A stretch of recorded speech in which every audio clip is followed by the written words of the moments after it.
I am delighted to welcome my good friend Dara back on the Brit Girls channel today. Dara runs her own YouTube channel called Magenta Otter Travels, which is all about Britain from the perspective of an American who lives in Texas. Check out the links in the description below for our other fun collaborations with Dara. She's here today to help me out with a list of brand names that Americans pronounce differently from the Brits.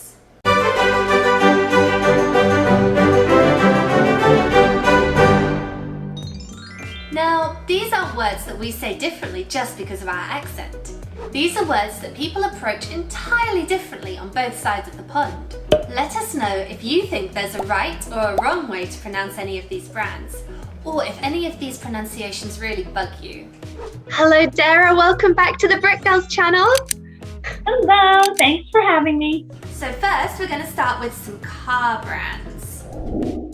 Jaguar, Jaguar, Nissan. Nissan. I'm going to go out on a limb here with an opinion because I spoke to my Japanese friend last night who said Japanese intonation is different than Anglo-American, but the Americans are closer to correct pronunciation on both Nissan and Mazda. Mazda. So you're saying like Mazda, right? Yes. Because usually when Americans say Brits say so there's just no consistency. I know, I love it. There's an exception to every rule. Hyundai, Porsche. I think we Brits just fell in line with the German pronunciation and just accepted that. To be honest, I do say Porsche now, but I grew up saying Porsche. These ones are fashion and retail brands. Nike. Nike. Y'all are doing that one wrong. The company's from Beaverton, Oregon, where my brother used to live. It's definitely Nike. I will accept this. I've done my research and I found out that yes, it is wrong. Although I don't think the Brits plan on changing anytime soon. Oh, I'm sure they don't.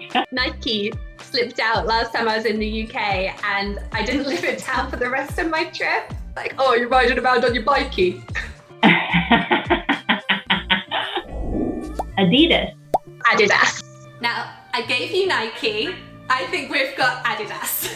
Because the person who created the brand was called Adi Dassler, short for Adolf Dassler. So I'm going to claim this one as a victory.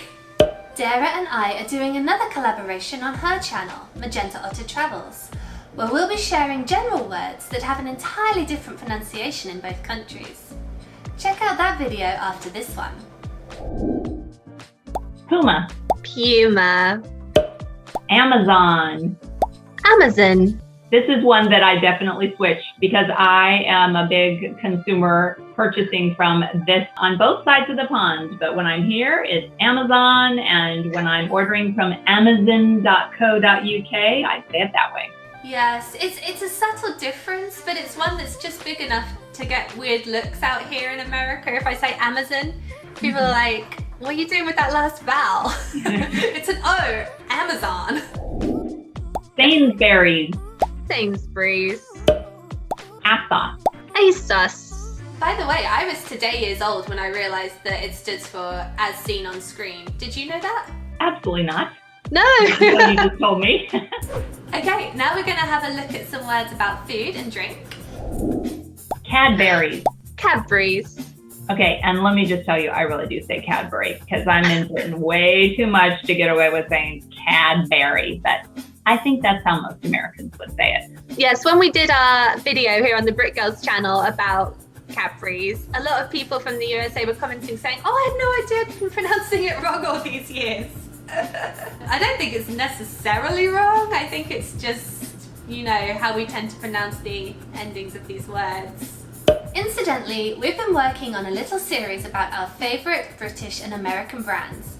So many of these brands have fascinating stories and origins. I'll leave a link in the description so you can check these out. Nestle. And that actually is a company I worked for once upon a time. Smirnoff. Oh, Dara, try asking for a Smirnoff vodka and cranberry out here and just see the looks that you get. Those words are all so different. Cranberry. Cranberry, yes, like Cadbury. And our next word. Pillsbury. The Pillsbury Doughboy. Yeah. And I would say Pillsbury, but this one's actually an American company, isn't it? So I might just be wrong. Right. And we did actually find an example of a word where the berry brie thing is identical in our accents. Burberry. Yes, because we know about Burberry because of Britain. And I think we just were introduced to the brand and heard it at the same time. So we got the pronunciation the British way. Nutella. Nutella. Okay, these next words are beauty brands. Pantene. Pantene. There's an E on the end, you know. Just let you know, British people, there is an E on the end. We just ignore that E. Olay. Olay. Yeah, that's an interesting one because when my mother-in-law used to first come visit us when we were first married, that brand in the UK was still called Ulay, and it was spelled U-L-A-Y. You're too young to know about that. You weren't born yet. You've just blown my mind. I didn't even know it was Ulay. Yep, go Google that one. Okay, and these next ones are about technology. All right, my cell phone, aka mobile phone, is T-Mobile brand. And I would say T-Mobile. Samsung. Samsung. Now, I feel like a lot of Brits are going to look at me and say, why are you saying it like that? And I know not every British person says it like that, but I have heard it pronounced like that in the UK, and I haven't heard it pronounced like that in the US, so I think it deserves to be on the list. See, I thought you were going to say the first syllable differently. Oh, really? What did you think I was going to say? Like Samsung. I think people would pronounce it like that as well. I think this is one that has many different pronunciations in the UK. Let us know in the comments below how you say this word and if you think my pronunciation is right or wrong. Thank you so much for joining me today, Dara, and helping me out with that list. I really appreciate it. Absolutely. Anytime you need an American, call me.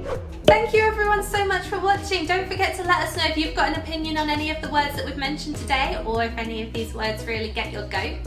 If you've enjoyed this video, we'd love it if you gave it a like, hit subscribe, and head on over to Magenta Otter Travels for more words that Brits and Americans pronounce differently. We'll see you next time.